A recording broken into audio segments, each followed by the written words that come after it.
We are live, Your Honor. Good evening. The meeting of the City Council will please come to order. Please join me in the Pledge of Allegiance.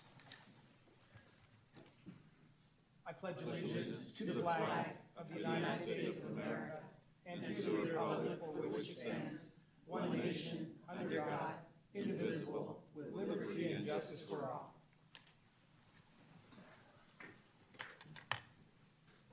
For those participating via Zoom, when we get to the item that you wish to speak on, please use the raise hand feature, and the city clerk will turn on your microphone to speak at the appropriate time. Let the record show that all council members are present. And before we begin, Vice Mayor Collazo would like to make a statement.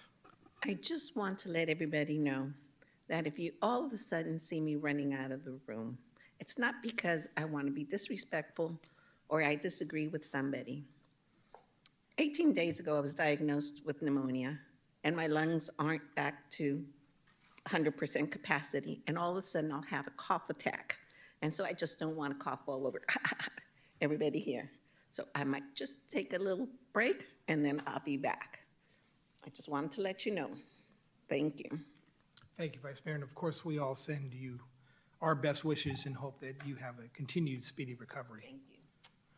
Before we start presentations, I'd like to take a moment to introduce Dr. Penelope De Leon, the new superintendent for the Newark Unified School District. Would Dr. De Leon please join me down below?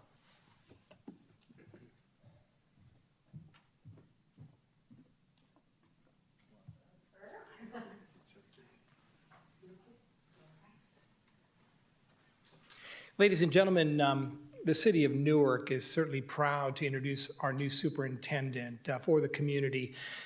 As you know, in my short tenure as mayor, I'm continually trying to bridge the communication and the working relationship that the city has with the school district. Of course, we had the Newark High School Choir sing at the State of the City address. We had the Newark student body president lead us in the Pledge of Allegiance. So we're going to try to look for opportunities for the city council and the community to partner more closely with our school district moving forward. And this is certainly another example of that. So I'm certainly proud to introduce our new superintendent, Dr. De Leon. Let me give you a little bit of her background. As a public school educator for nearly 29 years, Dr. De Leon has served as a high school teacher, assistant principal, secondary instructional specialist, director of professional development, assessment and education, interim director of elementary education, chief secondary schools, before first serving as superintendent of the Oxnard Union High School District and then Glendora Union School District. This is a quote from the board president, Nancy Thomas. The board is thrilled to have Dr. De Leon serve as our superintendent. She has a relational and collaborative leader who believes in motivating people around goals and celebrating progress. She cares about meeting the individual needs of all students, and I'm confident that she will help our district continually improve. Dr. De Leon earned her doctorate in organizational leadership from the University of La Verne, as well as a master's degree in secondary education and educational administration, and completed a postdoctoral program at Stanford University in the executive program for educational leaders. She has also been certified as a leadership coach by the Association of California School Administrators and holds a school business management certificate. Dr. De Leon has served on the College Board Advisory Council and the Board of Directors for the California Linked Learning Alliance. Her notable accomplishments include being named a 2022 State of California Woman of the Year for Education from Assembly District 48, the 2018 ACSA Region 13 Superintendent of the Year, as well as a 2020 Top 10 Superintendent to Watch for Vision and Purpose magazine. But that's the kind of bio that we normally hire here in the city of Newark. Throughout her career, Dr. De Leon has worked to close the achievement gap by nurturing strong parent and community engagement while promoting a culture of collaboration, support, and collegiality of all stakeholders. Please join me in Dr. De Leon. And before I ask the doctor to say a few words, I want to recognize Newark Unified School Board member Kat Jones, who is with us here in the audience today. So I thank you for coming and supporting the new superintendent. Welcome to Newark. Thank you so much. Our pleasure. Wow. Thank you all so much. It is an absolute honor to be here this evening. And like you, I agree that as a community, we get so much more done for our students when we work together and we collaborate, and we have so much to give the students of Newark. But I can tell you one thing. What I've noticed, I've been here for, I think this is day 9 of my superintendency. I've been here for a couple of weeks now. And what I have noticed is a deep investment and care for the students and the children of this community by all members of the community. Everywhere I go, people immediately want to say how much they love the schools, the fact that they went to all the schools in this district. I think we probably have a huge percentage of families that have generations in our schools. So really, the schools are the heart of the community, and I look forward to partnering with the city and all of our community leaders to ensure the most outstanding education possible for our students, because they deserve it. So thank you so much for having me here today. I appreciate it, and I look forward to many, many prosperous years together. Thank you. Thank you. Let's go.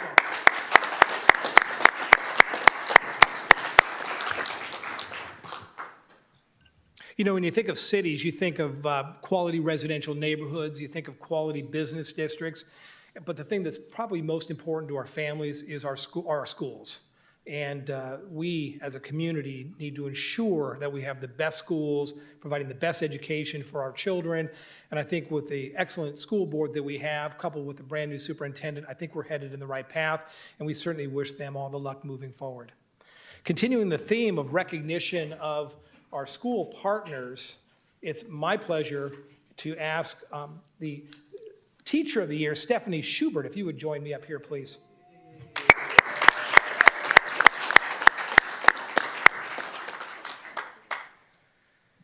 As many of you know, I have children that are teachers. They both teach in the high school level, and I have a number of sisters and brothers that have taught.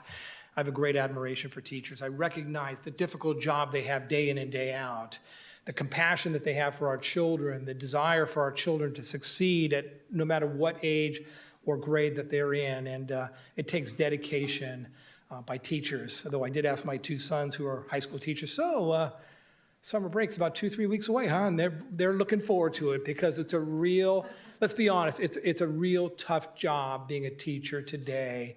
It's not a 9 to 5. It's really a 7 to 7, 7 to 9 job every day, preparing your classes to provide the best education that you can for these students to make sure that they succeed. So we're really proud here at the Newark City Council to recognize Stephanie Schubert, who is currently a resource specialist at Birch Grove Intermediate and has been part of the Newark Unified School District family since 2016. Whereas Stephanie Schubert excels at educating, guiding, and motivating her RSP students, and whereas Stephanie Schubert provides ongoing support and guidance to other RSP teachers in her role as a lead teacher, Birch Grove Intermediate's instructional leadership team, and part of the coordination of student services COST teams. And whereas Stephanie Schubert is always eager to collaborate with classroom teachers when students are struggling to access grade level content. And whereas Stephanie Schubert consistently reaches out to the family members of her students quickly to help them solve any issues. And where Stephanie Schubert has been selected as Teacher of the Year in Newark. Now, therefore, I, Michael Hand, along with my colleagues, because we all appreciate education and the quality of education in our community, thank Stephanie Schubert for her untiring work, professionalism, and contributions to the youth of our community. So please join me in congratulating Stephanie Schubert as our Teacher of the Year for Newark.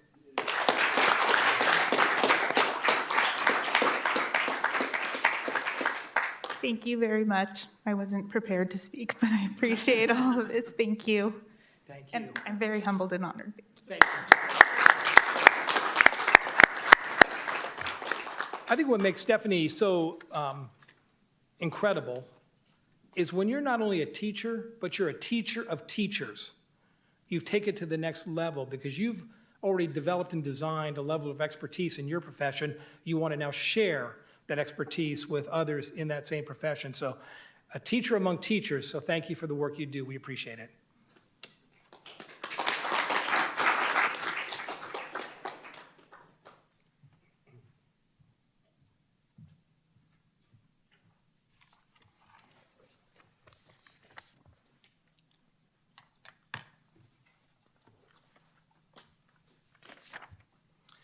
Our next item on the agenda is public comment. This is an opportunity for the public to comment on any item not listed on the agenda. For Zoom attendees, please use the raise your hand feature if you would like to speak. Is there anyone in the audience who would like to speak on any item that's not on the agenda today? Ms. Harrington, is there anybody on Zoom that would like to speak on any item not on the agenda? No, Your Honor. Thank you.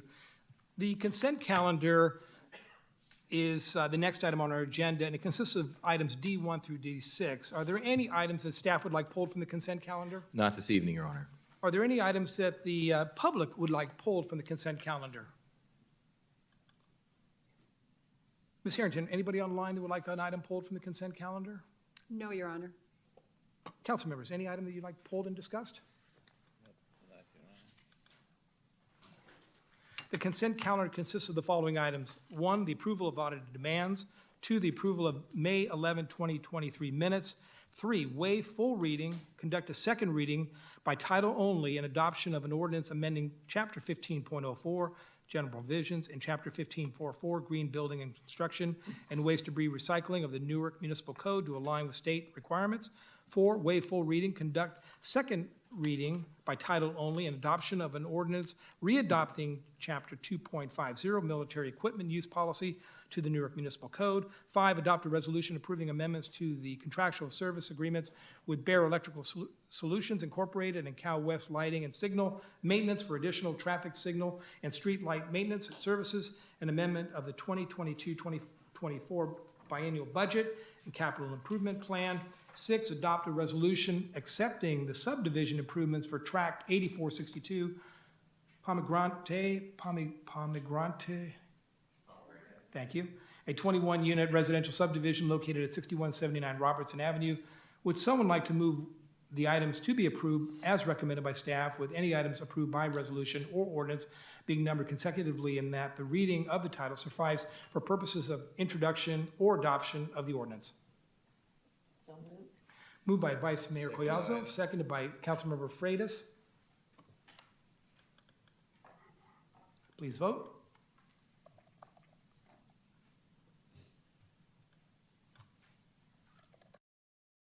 And that passes unanimously 5-0.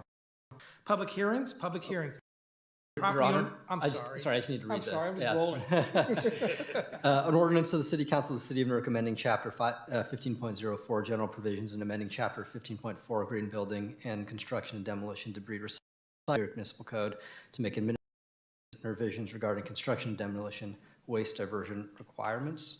An ordinance of the City Council of the City of Newark approving and readopting military equipment use policy as stated in Chapter 2.50 Military Equipment Use Policy, Title II, Administration and Personnel, the Newark Municipal Code, in compliance with Assembly Bill 481. Thank you. Public hearings. The first hearing is to consider property owners' objections to the 2023 weed abatement program and instruction to the superintendent of streets to abate the public nuisances. This item is a public hearing, so we'll open it up for the public after Mr. Benoon. Yes, good evening, Your Honor, members of the council. If the council may recall, at the council meeting held on April 14th of earlier this year, the council initiated this year's weed abatement program and set the matter for public hearing for this evening. After the April meeting, notices were mailed to the 121 affected property owners, giving them a 1-month period to advise them, the city, if they would abate the weeds themselves or object to the city's abatement. As of this evening, most of the property owners indicated that they would perform the work themselves, and no written objections have been received. Property owners who want to abate their weeds must do so before the city's contract work begins, and that's scheduled towards the end of June. Tonight, the council should open the public hearing, consider any objections raised by the public, and then after closing the public hearing, direct staff to abate the public nuisances. I'd be happy to answer any questions that the council may have. Any questions of council before we open up the public hearing? Okay, the public hearing is now open to consider property owners' objections to the 2023 weed abatement program and instructions to the superintendent of streets to abate the public nuisance. Is there anyone in the audience that would like to speak to this item? Ms. Harrington, is there anyone online who would like to speak to this item? There is, Your Honor. Rose Kane, you have 5 minutes. Please unmute yourself. Thank you. My question is simple. I was looking at the list of properties that had, that you were going to contact in order to address issues relating to weed abatement. I live near a piece of property that would be at Willow and Enterprise. It was, there was a building that was there. It was a business, and it's gone. So now this whole space is completely open, and it's been open for a long time. And I'm just double checking that that piece of property is on the list. And my question is, what, if it is on the list, do you know what type of process they were going to use in order to address the weeds? For me, it's just a bunch of tall grass, and it's been that way for years. My concern is that there are a lot of, I call them little prairie dogs, that live there in the ground. And with all the building that has gone out there with all those homes, it's completely changed that area. And I am seeing little prairie dogs running all over through the neighborhood. And I just want to make sure that they're not going to do anything that would harm those little creatures. Does anybody have any information on this? Yes, thank you, Ms. King, for your question. I'll ask Mr. Benoon if you'd like to comment. Sure. As far as the exact parcel the member of the public is referring to, I'm unaware as to which exactly site she's referencing. There are several parcels on this weed abatement list that do have an address on Willow Street, and perhaps that's one of them. If the member of the public, Madam Clerk, if we could follow up with her and obtain her email address or contact information, staff would be more than happy to talk to her as to whether, what's going on with that specific site, whether or not it's on this list, and what remedies the city would have available to us to ensure that the public is safe from weeds. As for the work relating to the contractor, we'd be more than happy to relay that information to the contractor who the city hires, and that's assuming that the city does abate the weeds ourselves. Obviously, if the property owner abates it themselves, that's between them and their land and so on and so forth. Unless there's some sort of criminal activity occurring, then of course we would duly investigate that. But I think the proper step would be for us to obtain the contact information of the resident, and we'd be happy to follow up with that member of the public. Can I ask a question? Yes, ma'am. So, you've got a street, and then you've got a curb, and then you've got some property there, and then there's a fence. So I haven't looked at any kind of city maps to know if does the property owner, and you may not know this off the top of your head, but does the property owner own all the property up to the curb? Or is there some easement there that the city owns? To me, that's the only place where they may want to address some weed abatement. And I know they're trying to reroute traffic there so that it follows a circular turn. I just don't want to see any more stress put upon those little critters that have been there forever, that have now, whose lives have been changed because of all the housing that's gone on, and all the animals that I've seen out there that, like not red fox, but foxes and everything else that are, all that development has affected. I think we understand. That's all I have to say. Thank you for that, and we certainly appreciate your comments. I'm going to ask if you would be kind enough to contact the city clerk or text the city clerk with your phone number so we can make sure we specifically identify the property that you're asking about, and we'll certainly convey to the owner not only the condition of the weeds, but your desire that if they do abate the weeds, as we would hope they would, that they would be cautious about any animals that are currently on that property. Okay, thank you. You're more than welcome. Your Honor, if I may, I would Yes. just ask Ms. Kane to email me at I'm doing it right now. Okay, perfect. Thank you. Again, thank you for bringing this to our attention. Ms. Harrington, is there anybody else online that would like to speak? No, Your Honor. Thank you. I'm going to go ahead and close this public hearing. Council comments? Any further comments on this item? Mr. Councilmember Bucci. Thank you, Mr. Mayor. Just a quick one. I know we discuss this every year, and it's not very clear when we discuss it kind of in open session, but these are not residential properties. These are commercial properties and industrial properties, and we're not forcing people to abate the weeds in their front yard. Is that correct? Correct. Okay, thank you. I know some people get worried about that, so I just like to clarify that. Thank you. As a follow-up to Councilmember Bucci's comment, though, the city is interested if a citizen sees a vacant lot or a commercial piece of property that's not taking care of the weeds, they certainly can bring that to the city's attention, and that's a property that we can include in future weed abatement That's review. correct. Thank you. Any further comments down on this side? Question. Vice Mayor Collazo. Sorry, just thought of it. How do we collect the addresses of the places that need to be abated? I don't see there's our Public Works Director. Fire prevention staff and maintenance staff do regularly monitor the city. And then once those addresses are confirmed to have weeds in violation of our Muni code, we look up the addresses and send them the notices, and that's pretty much how they get on the list. Mr. Fajot, I don't know if you have anything to add. City Manager Boone covered it. Basically, it's a combination of its effort between the maintenance division and fire prevention personnel to form that list. Thank you. So this is an action item, so I need a motion and a second to authorize the city to go ahead and move forward with the abatement. So moved. By Councilmember Bucci. Second. By Vice Mayor Collazo. Please vote.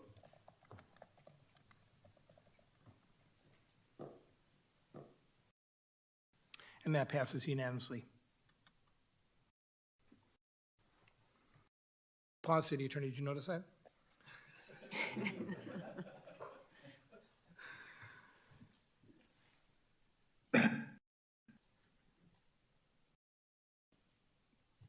The next item is a public hearing to consider adopting an ordinance establishing a plan development overlay district and adopting a resolution approving a plan development plan, design review, and minor use permit, investing tentative map, and adoption of a mitigation negative declaration supported by an initial study in accordance with the California Environmental Quality Act for a 118-unit residential development located at 38288, 38594 Cedar Boulevard, APNs 92A, 2375-002-06, 92A-2375-02201. Mr. Benoon? Yes, good evening, Your Honor, members of the council. This is a public hearing to consider certain entitlements related to a 118-unit residential development located on Cedar Boulevard. Tonight, our senior planner, Ms. Carmelissa Lopez, will be providing the staff report. Ms. Lopez? Thank you, and thank you, Honorable Mayor and City Council members. So I am presenting the Ropes and Homes project. Just some background on the previous meetings that have been conducted on this project. There was a community meeting just quite a while ago, December 8th, 2021, at the Silliman Center, where residents within proximity to the project site were invited to attend. And the applicant answered questions, responded to their questions, and at the end of it, there were no written comments received. And as of the most recent meeting, it did require a recommendation of approval from the Planning Commission, which was received on March 14th of this year. The project was largely supported, and it was a unanimous decision to recommend approval. So the project site is located adjacent to the Highway I-880 and along Cedar Boulevard. It's surrounded by various uses, such as a personal storage facility, a church, school, and an industrial use. And then the project vicinity is a single-family residential. This aerial is a bit more zoomed in. It shows what's currently on the project site, the existing conditions. It contains several commercial buildings, as well as a large storage shed. There's also some paved areas for circulation, parking, and storage. As mentioned, the applicant, Ropes and Homes, is proposing a 118-unit residential development. It would consist of 90 single-family residences and 28 two-unit townhouses, which are commonly known as duets. And what a duet is single-family homes, and they share one joint wall. On this slide, you'll see the site development plan.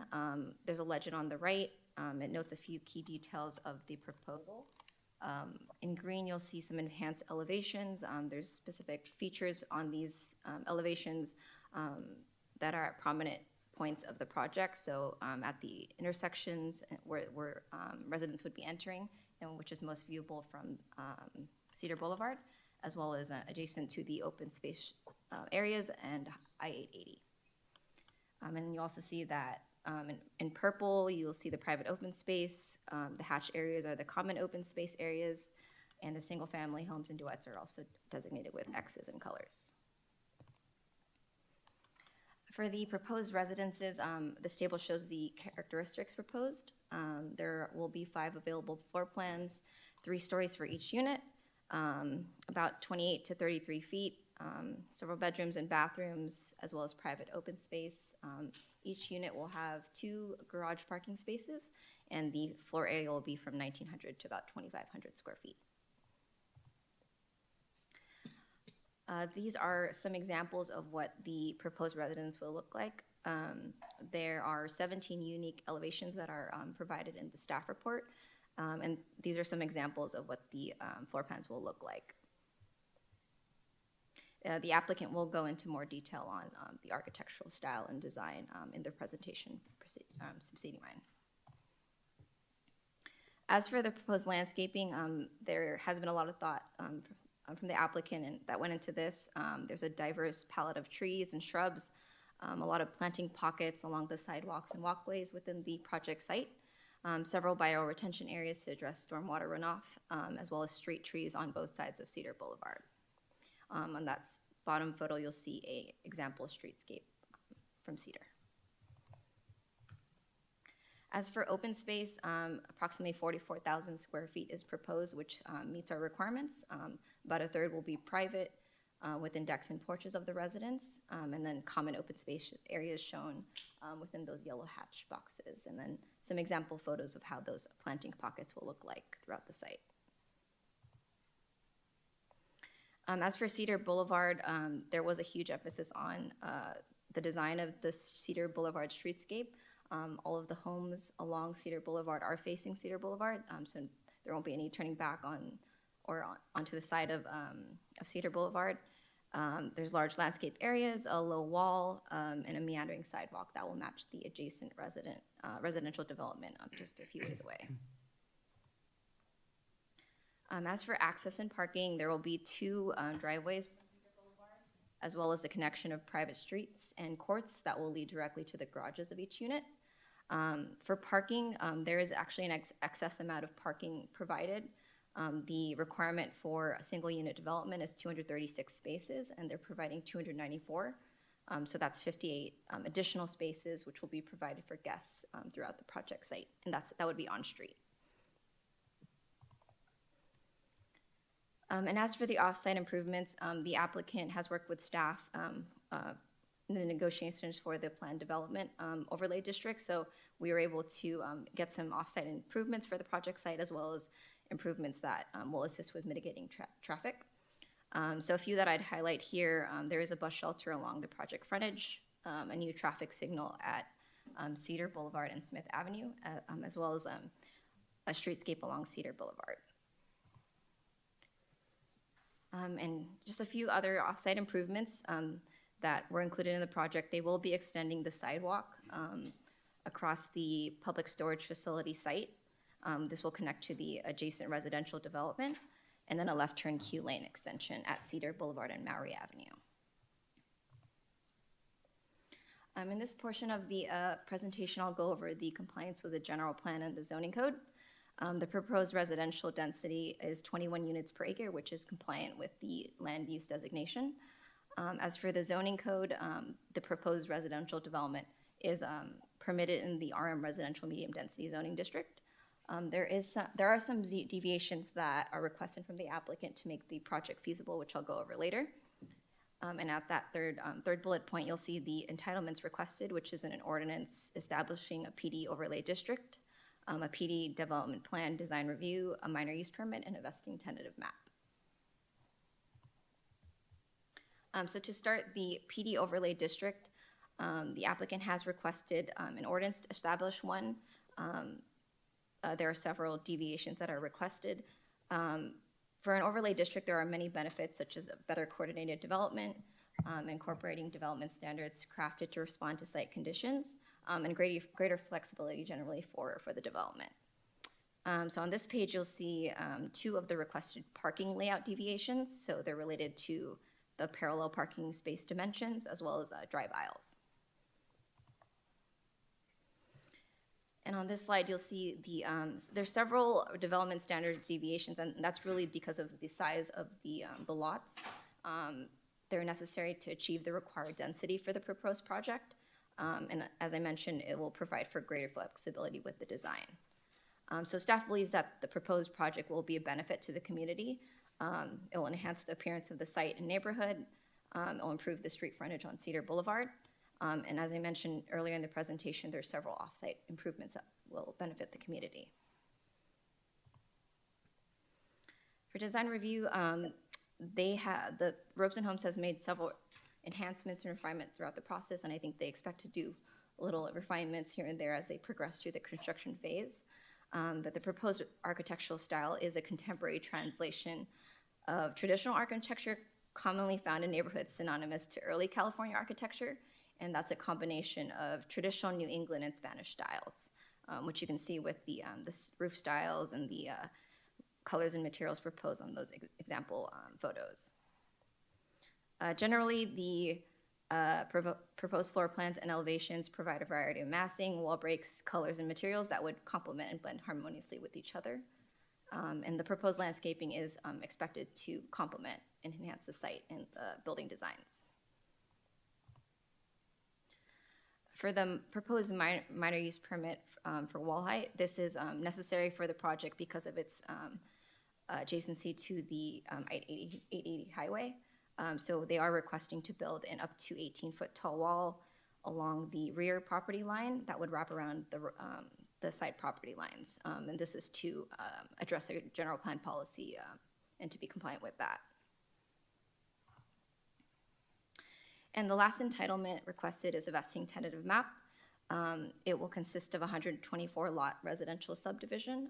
It'll have 118 lots for the residences and 6 common lots, as well as various lots for private streets and common open space areas.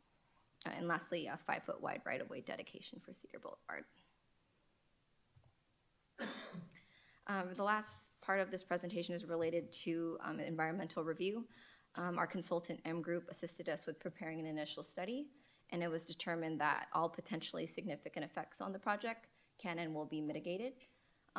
So a mitigated negative declaration was prepared, as well as a mitigation monitoring and reporting program, which ensures that any effects will and can be avoided. And those are all included in the staff report. We did receive some comments during the public review period from Caltrans and Alameda County Water District. Those have all been addressed and considered as part of the ISMND, and those are all included in the staff report as well. In this last slide, I just wanted to summarize the requested actions, which is to adopt an ordinance establishing a PD overlay district to allow the proposed development, adopt a resolution approving the project, which includes the plan development plan, design review, minor use permit, and a vesting tentative map, and then adopt the mitigated negative declaration supported by the initial study. And in this last slide, these are the recommendations by staff that are in the staff report. I'm available if you have any questions. We also have a presentation by the applicant. Dominic Boitano, if you can come up to the podium. Thank you. Hi.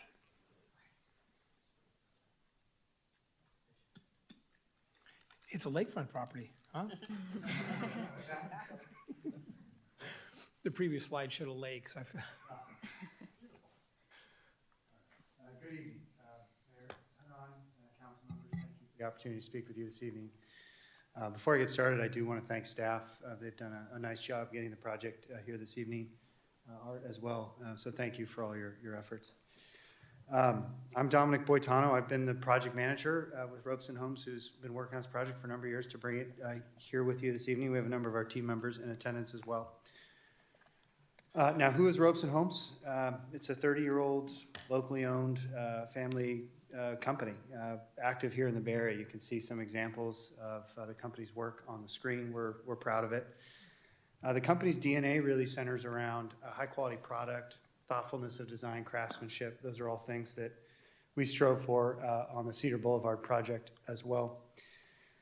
Briefly, a bit of context. You can see the site's 8 acres adjacent to the 880 freeway. It's an underutilized long-term industrial use. It has its residential zoning already. And Birch Grove School is just off about a third of a mile down Smith Avenue, lower left-hand corner of your screen. Our vision for the property is to create a residential neighborhood that people enjoy living in and enjoy living nearby. Now, how do we do that?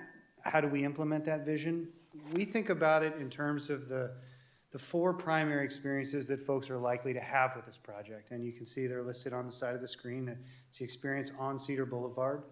It's the pedestrian and vehicular experiences through the project. And it's the experience from 880. Now, starting with a focus on Cedar Boulevard, you can see we've introduced high-quality materials, articulation, authentic detailing. We think that'll add to the richness and character of the street. And Carmelissa mentioned we are proposing all the front doors on Cedar to face Cedar Boulevard. We think that's important to embrace it. And we know that the procession between public and private is important. So from the public street to the front door, we've taken a cue from a project here locally. I call it the Sawyer Terrace Project. You may know it by a different name. But we think they were pretty successful there with the procession from public to private. Different architectural palette, but successful nonetheless. So we've tried to emulate that. Continuing with our focus on Cedar Boulevard, I want to point out there's a new median landscape proposed in the entire frontage. There's a bus stop, which Carmelissa mentioned, with a trellis, decorative trellis structure there. And there's a traffic signal proposed at the corner of Smith and Cedar in the bottom left-hand corner. We think that'll provide a safe walk to school to Birch Grove and really helps the project sort of knit itself into the fabric of the community. Now looking at the vehicular experience through the project, it starts at the project's main entrance. You'll see that large landscape areas have been introduced to begin to create definition, a sense of place. And I'll zoom in on the street. You can see here purposeful inefficiency. We've used a curvilinear street to create nice breaks for trees. It's really a break in the pattern. You can see here a tree and a similar break at one of our other projects. We envision something similar here. Now, this product features alley-loaded garages. I'm zoomed in to one of the kind of the larger alleyways. You can see some of the things that we've done here to improve that experience. It starts with the introduction of enhanced garage doors, including some man doors to really add some granularity there. We've also introduced curves and pop-outs. You can see at the corner sort of more subtly, bigger one in the middle there. That's a nice landscape break. That'll break the pattern, break the sight line. You're not going to be looking at a gridded row of garages. Now let's talk about the pedestrian experience through the project. And when we visit these kinds of communities, we notice people walking a lot, so we know it's important to get that right. And I've highlighted the network, the pedestrian network here. You can see on the screen in green. You see a series of meandering paseos that it connects all the project's main spaces together, the 2 main parks in the middle, the dog parks in the upper left and right-hand corner of the screen, of course, the bus stop in Cedar Boulevard. We think this framework is successful in its embrace of those spaces. And when you're walking through the project, we want you to have a good urban landscape experience. Here are a couple examples from some other projects of ours. Same landscape architect is working on this project. You can expect a similar treatment in what we're going to do. Zooming in at a couple of the parks, you can see the smaller park is programmed with a tot lot for smaller children. And then the other park is programmed with a slightly larger tot lot for older children. In total, those 2 parks, which are privately maintained, total about a half an acre.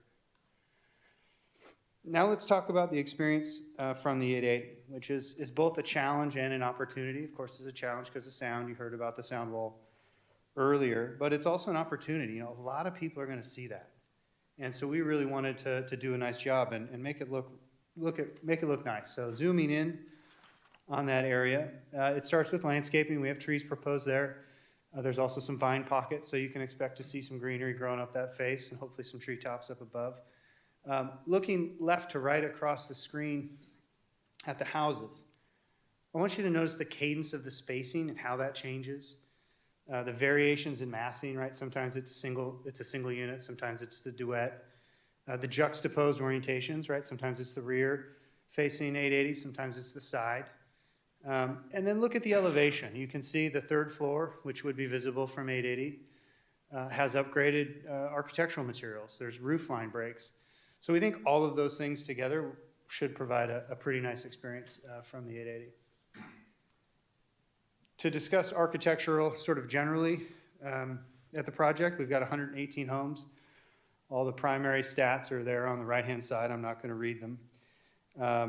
I do want to mention it doesn't really come through that well on these images. We have large recessed windows on the fronts and rears of these homes, which we think will be pretty nice. The project features kind of a Spanish village concept. I'm going to flip through a few of the images. I want you to notice the variations in materials, the railing details, the doors, as I flip through. But in general, we're featuring this village concept, which is a more monochromatic approach intended to unify building forms, introduce elegance, stature. We've done it at a few other projects. It's worked well. So I'm flipping through, so hopefully you get a sense of the architecture. And then last slide, I want to just touch on community benefits. There's 5 things identified on this screen. Each one of them represents a physical improvement that the project is proposing to make. Item 1, I think all of these have been sort of touched on, but item 1 is in front of public storage. There's a 400-foot gap with no sidewalk. We're going to fill that in with a new sidewalk. Number 2 is the traffic signal. Number 3 is the bus stop. 4 is across the street from our project. There's essentially some old walls and some pine trees. We're going to kind of give that area a refresh, new trees, new wall, new sidewalk improvements, et cetera. You can see there number 4. 5 is the left-hand turn lane at the Cedar-Mowry intersection. There's an existing deficiency of 1 car at AM peak hour, so our project adds a car to that existing deficiency.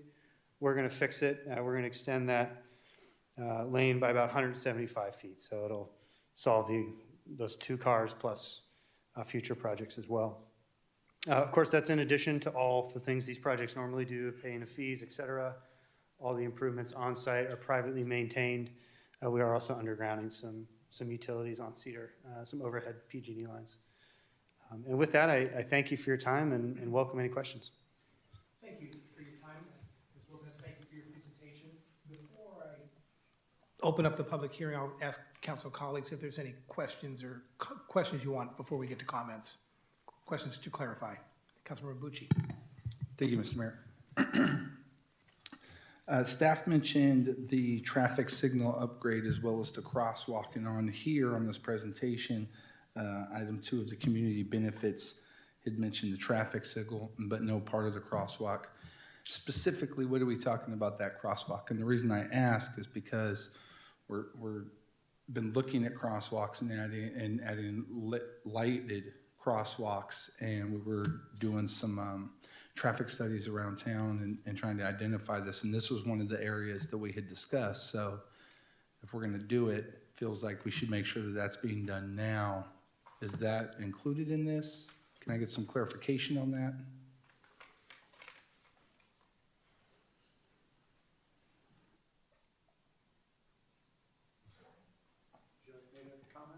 Well, I can go ahead and attempt a response. So there is a traffic signal. Looks like on the eastern side is where it will be placed, on the project frontage side, and then there will be a new 10-foot wide crosswalk from the project to across the street. It's a little hard to sort of verbally tell you how it's going to look like, but it is included in the plans. There'll be a striped median. So I think generally the entire intersection is going to be revamped. And then, as we've mentioned, the crosswalk extension. So it'll go from the meandering sidewalk all the way across the public storage to meet the other residential development. I'm not sure if I completely answered your question. No, that's what's there now. I understand that. That's pretty much what's exactly there now. I think part of the concern here is, especially in the evening hours when you're heading north on Cedar, it's very difficult to see. I actually had, and I'm glad this came up, I had an email from a resident this morning about this exact crosswalk. So it's still being discussed. So I guess that's my question is, other than restriping a crosswalk that's already there, when we talk about enhancements, what enhances it? What's the difference? What are we going to add to it other than restriping a crosswalk that's already there? Okay. If I can pass it on to maybe Dominic or Soren, our Public Works Director, who can elaborate on that. Thank you. Thank you for the question, Councilmember Bucci. So my understanding is it's going to be a fully signalized intersection. So a complete traffic signal with pedestrian push-button activity, pedestrian face crosswalk signals. It'll be fully signalized as any other major intersection is in town. Okay. So let me understand, so there's not currently a signal at Correct. that location? Right This will now we bring a have. signal there. That's correct. There's Okay. there's just a stop sign at Smith Avenue with a marked crosswalk at that location. So it'll be Yeah. fully upgraded to a fully signalized intersection. Okay, perfect. Thank you. Other clarifying questions? Vice Mayor Collazo. Not a question, just a comment. I want to thank you for bringing the fronts of the homes towards Cedar Boulevard. That was one of my main concerns. And I love the bricks and the tile roofs. So thank you for that. That's appealing to the eye. Councilmember Jorgens. Yeah, so I have a question about the sound wall. We have other developments that are between Cedar and 880 there. Is the sound wall similar to what's there? And then, yeah, so this first question there. Thank you. Yes, so as part of one of Caltrans's comments, they did request that the sound walls match all along the 880 corridors. That was already proposed, but to ensure that that does happen, it has also been included as a condition of approval. And have we received any complaints from folks living in that development about noise from 880? After speaking with, or confirming with the community preservation staff, to their knowledge, there hasn't been any formal complaints, but we'd be sure to let you know if we do receive some. And then on the moving to the Cedar side, I saw some improvements to the sidewalk and other streetscape. You know, I noticed on the bike lane there's a lot of trees there that leave a lot of debris in the bike lane and kind of have uprooted it in places. Are we looking at different species of trees, any bike lane improvements that would help enhance this project? So for a segment, and just to clarify, is it the other side of Cedar or is it the project? No, that's the side of Cedar where the project will be. There's several trees. They leave a lot of debris in the bike lane that can cause a hazard. The roots have uprooted the lane in places. So I was wondering if we're looking at any bike lane improvements as well. Thank you for clarifying. So along the Cedar frontage, there will be a right-of-way dedication, which will require sidewalk reconstruction, as well as an improved bike lane. So that will be addressed. There will be new street trees, and the street trees proposed have not been identified yet, but the developer will be expected to work with the maintenance division staff on appropriate street tree species there. All right, I appreciate that. Thank you. Yeah, thank you, Your Honor. Councilmember Freitas. Thank you. Just follow up on Councilmember Jorgens. The timber development, it's on the north side. So what's the height of that sound wall? It's the same 18 foot there? So we're proposing to be 18 on this development, correct? Yes, it is also the same height. I believe the same similar noise studies were conducted for that site. I don't know the exact height. I could look into that, but I would think it was around the same height, or it was determined to be that. Now that sound wall went up by the creek, by, I guess, Moore's Avenue, that's pretty much that direction to the end of the development, correct? According to the property line, looks like it's up there on this, on the north side of the creek, correct? I'm sorry, could you repeat that one more time? The sand walls is going from timber development up to the end of the property at the same height, so it's the creek, it's separated the property to the next door. Yes, yes, so there will be connectivity. Now, moving to Cedar, the landscaping on the middle of the street on the aisle will be similar to the development, timber development, will be similar, or will be, looks like it's a lot of greenish when you show the elevations, looks like it's more, it's different type of landscaping, it's pretty much equals to continue on Cedar Boulevard.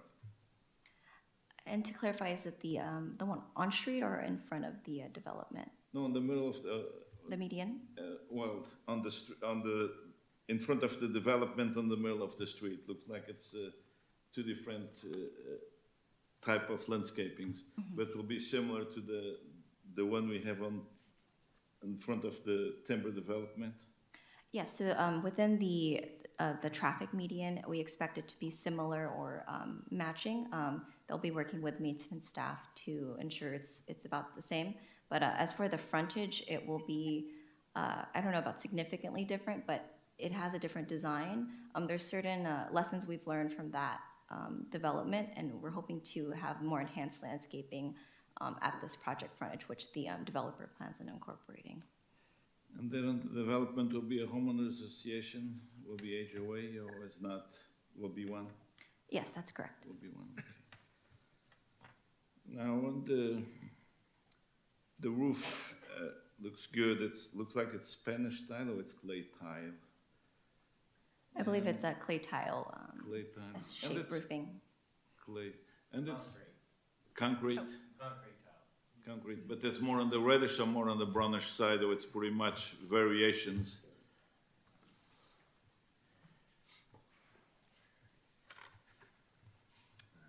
Good evening. For the record, my name is Mark Robeson. It's a red concrete tile. It's red concrete tile. Yes. All across. Yeah, throughout the whole project. I mean, I think there'll be some variation in tones of color, so it's not, so that there is some variation, but it'll be subtle. Okay. One more, the duets, it's 2 stories versus the houses, it's pretty much the 90 houses will be 3-story house, and the duets will be. No, all the homes have, are 3 stories. There are 2 homes in the development that are primarily 2-story with a 3rd-story pop-up, but primarily the whole project is 3 stories, but we do have a lot of strong 1-story and 2-story elements. Okay, you mean on the duets, not On the elevations themselves. okay. Oh, okay. So it'll be a. There's some variation in the roof lines. We bring 1-story roof lines down at ground level, and then we have 2-story roof lines as well. Okay. Okay. Thank you. So You're welcome. I got my answers. Thank you. Thank you. You're welcome. The public hearing is now open to consider adopting an ordinance establishing a plan development overlay district and adopting a resolution approving a plan development plan, design review, a minor use permit, and a vesting tentative map, and adoption of mitigated negative declaration supported by an initial study in accordance with the California Environmental Act for 118 residential development located at 38288 to 38594 Cedar Boulevard, APNs 92A-2375-00206 and 92A-2375-02201. Is there anyone in the audience who would like to speak to this item?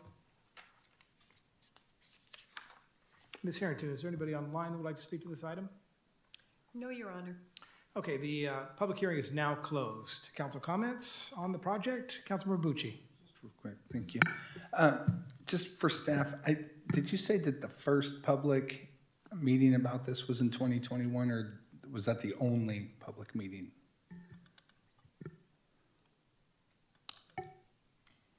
There was one community meeting that was held in 2021. Okay, I'm curious why we had them 2 years before it landed here in front of council. That's a very good question. It did take some time to work through the project and bring it before you today. I mean, there was several, there were revisions that were made to the project. There were some other aspects of the project that needed to be reviewed, such as CEQA, that did prolong the process. We didn't anticipate it would take this long, but we're happy that we finally brought it to council. I think in the future, if it's more than 2 years since we've had a public meeting, we should probably schedule another one before it comes back to council. Or notified to know that we're looking at it again and have an opportunity to comment on it. So, and then lastly, do we have an ETA of when, if this gets approved, we might see that signal go in? Is that an end of project upgrade? Is that a during project upgrade? For the traffic signal installation, the condition for the project is that it is installed prior to occupancy of the first residence. But if the applicant's team would like to give some more information on when they expect that to be installed, that would be great. Thank you. Thank you. Hi. That's correct. In terms of our schedule, assuming approval this evening, we would hope to begin demo this summer. And there's some Rule 20 utility undergrounding that would then need to occur, and then we'd move quickly into land development and vertical construction. So, and like Carlos said, that signal will be delivered up front. Okay, perfect. Thank you. Before I turn to my colleagues, just a follow-up question to Councilmember Bucci. Were there any substantive comments made by the public during the 2021 hearing that we were not able to address? From my understanding, there were no formal comments submitted. There were a few attendees during the community meeting. A lot of them were related to the businesses on site and where they would be going. And I believe there was a plan in place and continues to be in place to assist those businesses. Great, thank you. Other comments? See no other comments. I think it's a fabulous project. One that I think is certainly going to enhance the neighborhood. And I appreciate, this may be the only development I've ever seen where there is an improvement made about a mile away as we refer to the left-hand turn lane.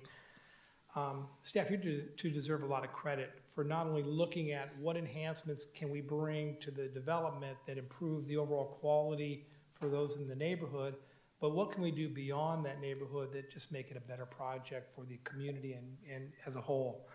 So I appreciate that. I don't think I've ever seen that before, Mr. Benoon, where we're looking down the road at a left-hand turn lane that needs some attention. Now that we know that that door has been opened, there may be other opportunities for us. Thank you. So we need to vote on this development. I'll ask you to do that now, please. I'm just so excited for, the longer we take, the longer it takes for that shovel to get into the ground. I'll move to adopt staff. Thank you, Councilmember Jorgens. Thank you, Councilmember Freitas.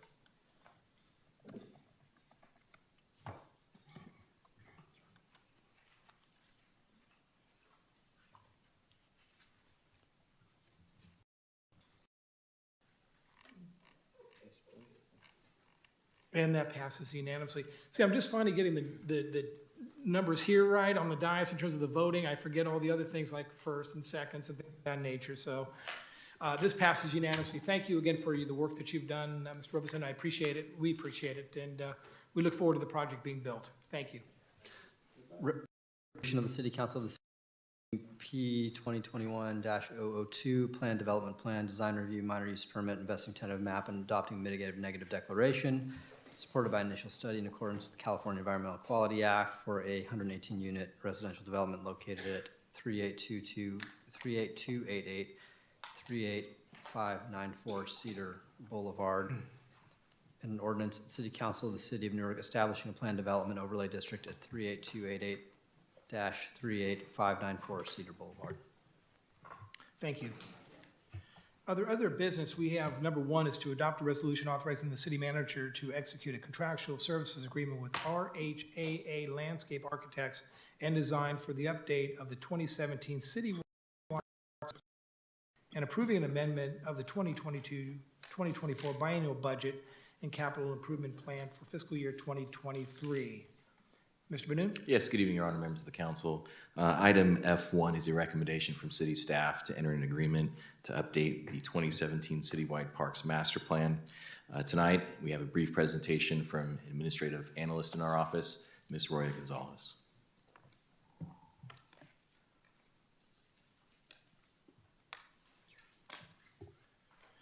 Thank you, City Manager Benoon. Good evening, Your Honor, and members of the City Council. I'm pleased to provide you with an overview of the Citywide Parks Master Plan update.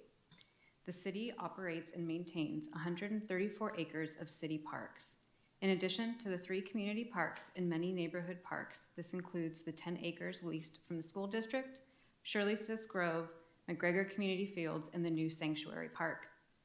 For this project, staff is recommending that we once again work with RHAA Landscape Architecture and Planning to complete the Parks Master Plan update.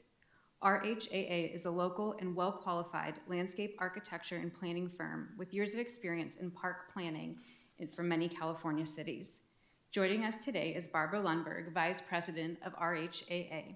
Ms. Lundberg has extensive experience managing parks and recreation plans in many local cities, including San Rafael, El Cerrito, and Santa Cruz, and most notably the 2017 City of Newark Parks Master Plan. Before we get into the process and schedule for this project, I will review some background information on the existing Parks Master Plan and highlight some of the accomplishments that came from it. In 2016, City Council awarded the contract to RHAA for the development of the city's first Parks Master Plan. The development of the plan included a complete inventory and assessment of all of the city's existing parks, multiple community engagement opportunities, a gap analysis, individual park plans, and prioritization of future park projects. In 2017, City Council adopted the Citywide Parks Master Plan. The plan recommended 4 priority projects, and I'm happy to say 3 of the 4 priority projects have been completed to date. In June of 2020, New Bark Dog Park was opened and has had many daily visitors ever since. In August of 2019, a portion of the grass at Mel Noon's Swartzfield Park was transformed to artificial turf fields, and in fiscal year 21-22, the field hosted over 190,000 soccer players. And a few weeks later, in September of 2019, the Newark Skate Park opened and is now a regional hub for amateur and professional skaters and skateboarders. The 4th priority project was another dog park, and after further community engagement, the dog park at Birch Grove Park was no longer desired. While there are a list of other projects in the master plan, including Area 2 of the Cedar Linear Park, which was funded in the most recent biennial budget, it has been 7 years since we received input from the community. To keep up with the evolving park trends, as well as the demographic and population changes in the Newark community, the plan is in need of an update. If approved, the project would kick off early next month. The first phase of the project would happen throughout the summer, which would include the review of all of the existing documents, updates to the park inventory, and the beginning of the community engagement phase. The community needs survey would be developed and published this summer, along with the first community meeting.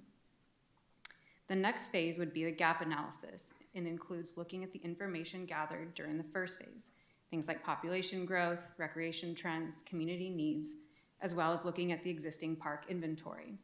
With this information, the consultant would be able to identify the gaps and provide potential project opportunities. During the 3rd phase, RHAA would develop recommendations for potential approaches to fill the gaps identified. Their recommendations would be presented and discussed with the community at another community meeting. From there, RHAA would develop a realistic action plan defining the priority projects.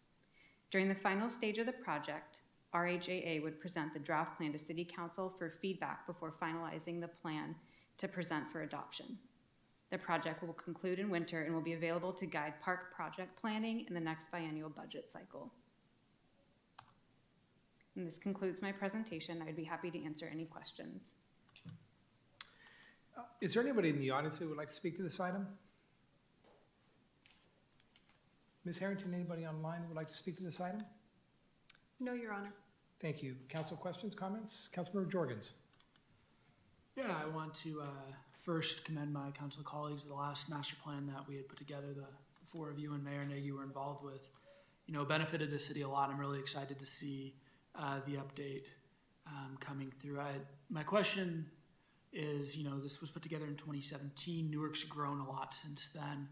I just want to make sure that we're going to evaluate some of the new communities that have come into Newark since that time and parks needs for those residents.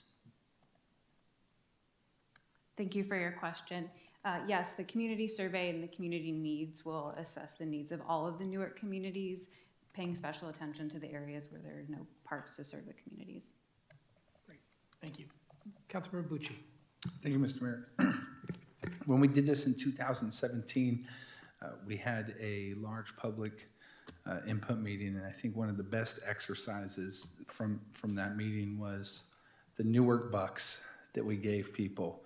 And we had all these different parks programs and amenities kind of laid out, and everybody got a certain amount of money, and then they were able to kind of see the things that we go through, like do we spread the money out, do we put everything in one?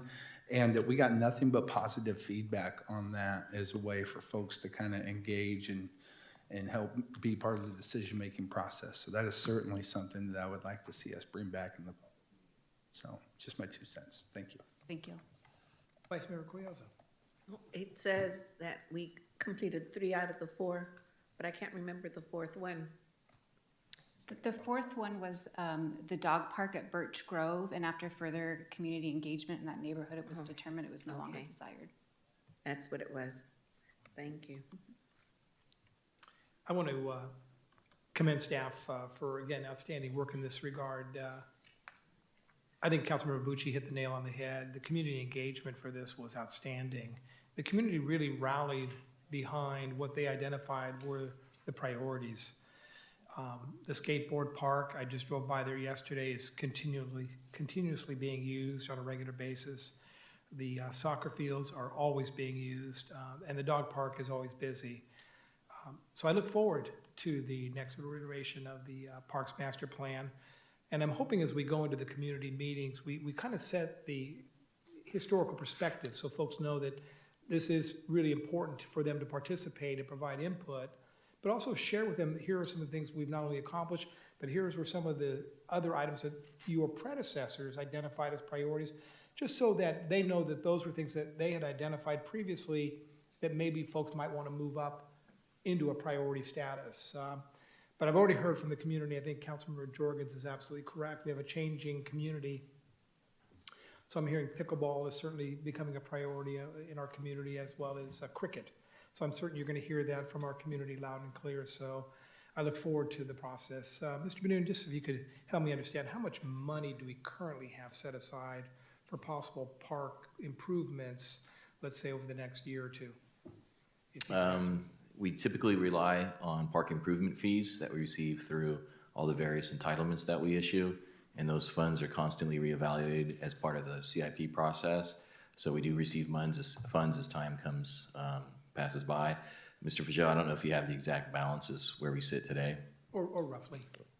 Yeah, I don't have the precise balance, but we did use up most of the park impact fee funding on the major projects that Ms. Gonzalez outlined. But that funding has built back up. I think we're in the $3 or $4 million range for the next iteration. Excellent. It's a good starting point. Thank you. I need a motion and a second to approve the Parks Master Plan moving forward to the community. I'll move it. By Councilmember Bucci. I'll second. Second by Vice Mayor Collazo.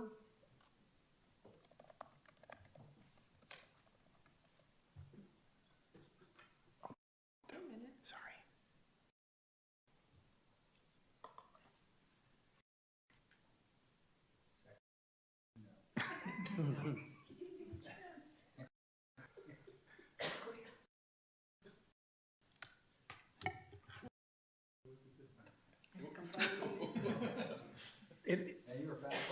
City Clerk, it's not me. It's not me. All right.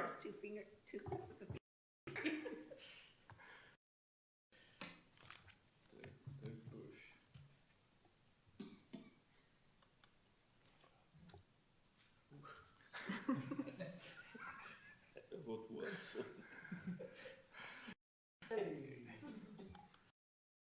And that passes unanimously. Resolution of the City Council of the City of Newark authorizing the manager to execute a agreement with RHAA Landscape Architecture and Planning and authorizing an amendment to the 2022-2024 biennial budget and capital improvement plan for fiscal year 2023 to provide funding for the citywide parks master plan update. I want to thank the consultant for coming. I thought you did fabulous work the last time. I look forward to another fabulous presentation coming from you. Thank you.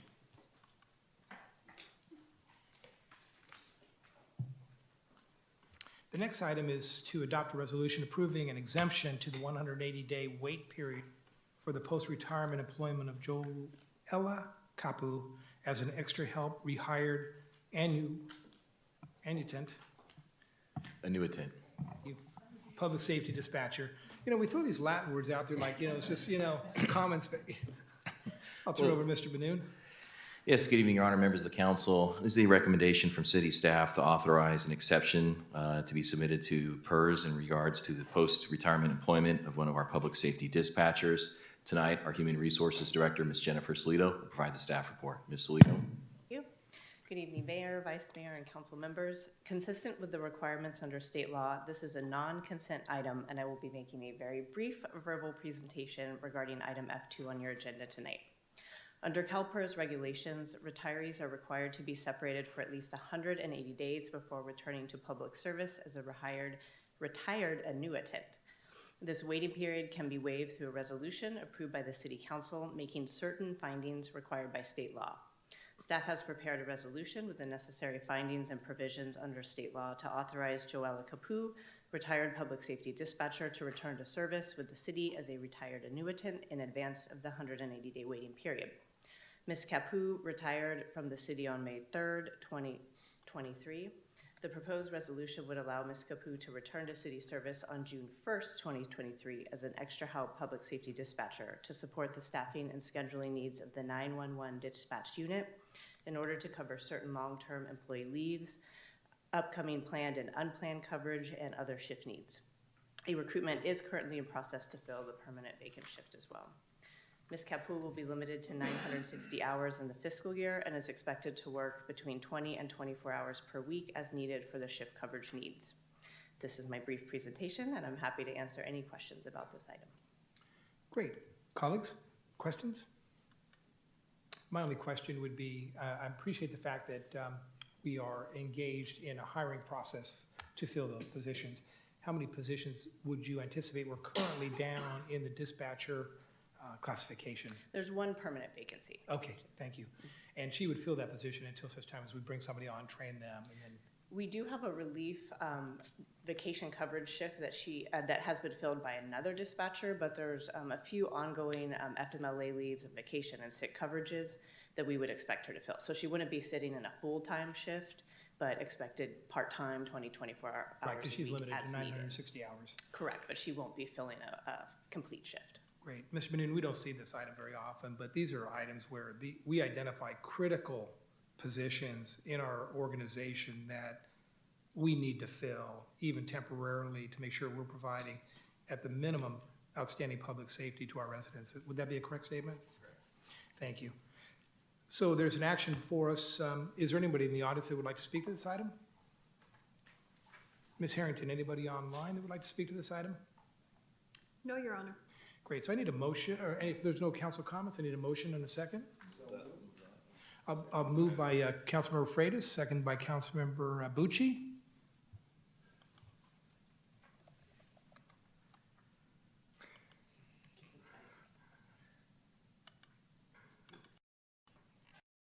And that passes unanimously. Thank you. Thank you. Resolution of the City Council of the City of Newark approving an exception to the 180-day wait period for the post-retirement employment of Joella Capu as an extra help retired annuitant dispatcher.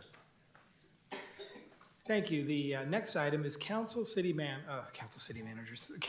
Sorry, we'll get there. City council matters. Councilmember Jorgens. Yeah, so I had the privilege to attend the Newark Memorial Senior Awards Night on Tuesday, and then the Athletic Awards yesterday evening. And This class of Newark Memorial students is a really impressive bunch. I'm looking forward to them, contributing to the Newark community as adults, and they should be very proud of themselves. And so congratulations to the class of 2023. I'd also like to wish congratulations to my brothers, Tyler Jorgens and Scott Jorgens, who were named NMHS Coaches of the Year. So congratulations to them. Councilmember Freitas. Not honored tonight, thank you. Thank you, my friend. Councilmember Bucci. Now my button's not working.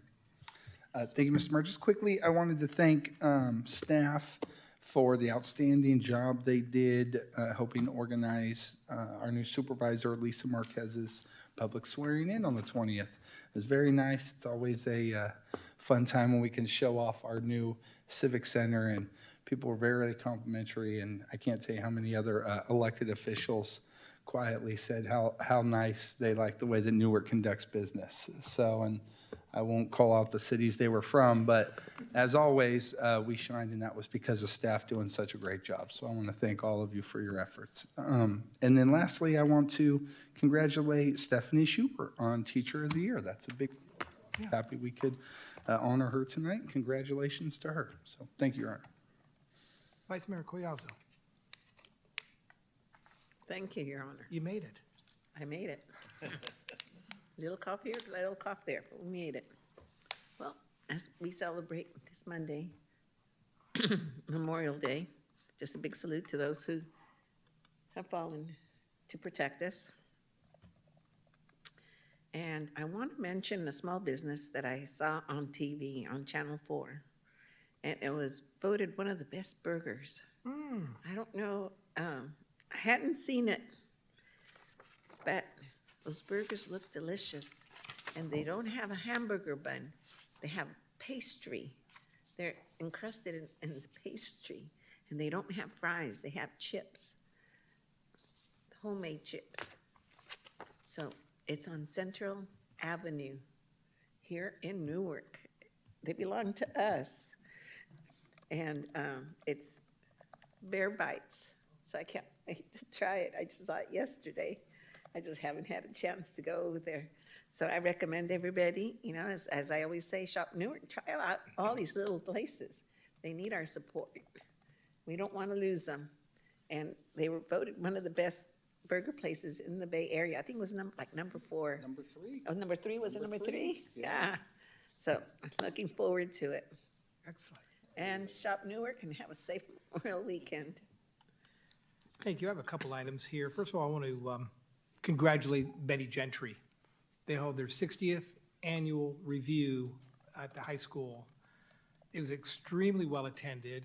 Every seat was filled, and to watch the young people all the way through older folks get out there and tap dance and hip hop and things of that nature, really an outstanding legacy established by Miss Gentry, who passed away quite a number of years ago. It really shows your impact on a community when we have a 60th review, and I think Miss Gentry passed away about 13 years ago, yet it still goes on, it's still strong in our community, so it's a real testament to her legacy, so we thank her and her family for that.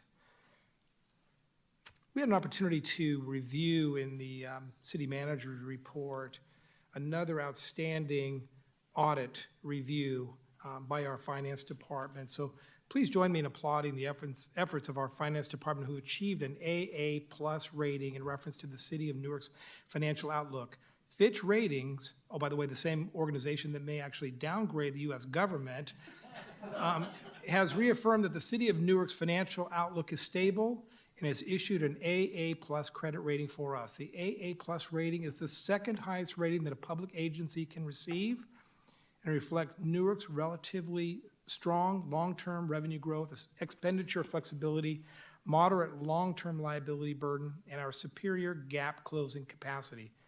Financial performance remains strong throughout the pandemic despite declining revenues. Fitch expects the city to maintain strong fund balance levels given expected strong revenue performance and a growing local economy. Budget management in times of recovery is solid. Fitch concluded in their analysis that this rating also reflects the continued confidence Fitch Rating has in the city's ability to navigate challenges and changes in the economy with prudent fiscal management and sound leadership. Mr. Manoon, please extend our congratulations to our finance staff under the leadership of Ms. Kristen Lee.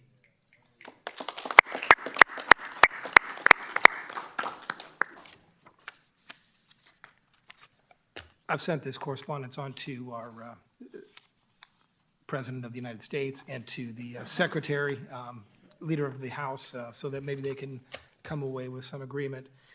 The last item, in all seriousness, and it was mentioned that Monday is Memorial Day. I wanted to read a poem into the record that was sent to me, really that honors the challenge and the difficulties that folks face when they fight wars.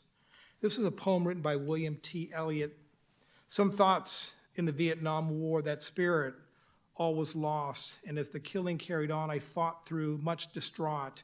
I guess that one could say of me, the war I drew to fight was for my soul and those I loved who could not see the light. The light I saw that some could not was life was not a game. It was not meant to hide our love that God bestowed his fame. I learned that you must give your best, your duty for your friends, whose sisters and your brothers are your neighbors, are our kin. All breath the air I also breathe. They bleed the same red blood. They suffer just like me as well. Their tears like mine a flood. They all have families they come from. They leave behind in war. And when they fall, their families grieve, their hearts torn and forlorn. All know lonely anger too. I've angered, shamed to say, and sorry am I to be my love for anger and my fray. So what then, family, do I say about the war I fought? It is that Vietnam was for me. God's spirit scared, I'd lost. But the news as well, my friends, because still I love today, and killing could not take from me the lessons God relayed. I've had to learn to love myself since war so long ago, but thanks to God and wife and friends, I share today's lives grow. So thank you, God, for being there as battle did unfold, and thank you for years I've lived through 71 years.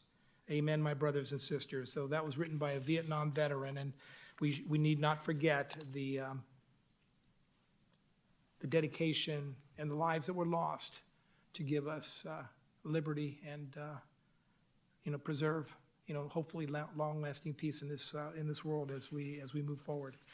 So with that, we will be adjourning to closed session pursuant to Government Code Section 54957, Public Employee Performance Evaluation of the City Manager. But before I do that, City Manager, I'll turn it over to you for any final comments. Yes, good evening, Your Honor, members of the council. Thank you for the kind comments in regards to city staff, particularly with regards to hosting the Supervisor Marquez swearing-in ceremony. It was a lot of work by our dedicated staff, and I will be sure to relay your kind comments. Also, thank you, Your Honor, for pointing out our financial ratings. I will, of course, share that with finance staff. Appreciate those kind comments. And Ms. Lee is here as well, and she'll be sure to share your comments with city staff. And last but not least, the city, if the council may recall, a few months ago, the city entered into an agreement with a consultant for the broadband master plan development, and we are beginning the community engagement process. Earlier this week, in consultation with city staff, the consultant developed a survey. That survey is now online. We're beginning to advertise that survey. It will be open for the next 6 or so plus weeks. And we do plan on hosting a few community meetings, one in potentially June or July, and another one later in the year, potentially August, September, something like that. So more news to follow, but be on the lookout. We'll be engaging our community and advertising that survey. So that's all I have this evening. Thank you, Your Honor. Excellent. And colleagues, let's make sure we get the word out to our community that their participation is important, because it's those that participate, those are the action items that we'll subsequently approve down the road. So thank you.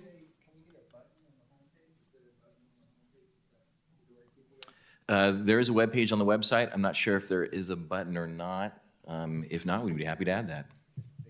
Good. All right, we are adjourned to closed session.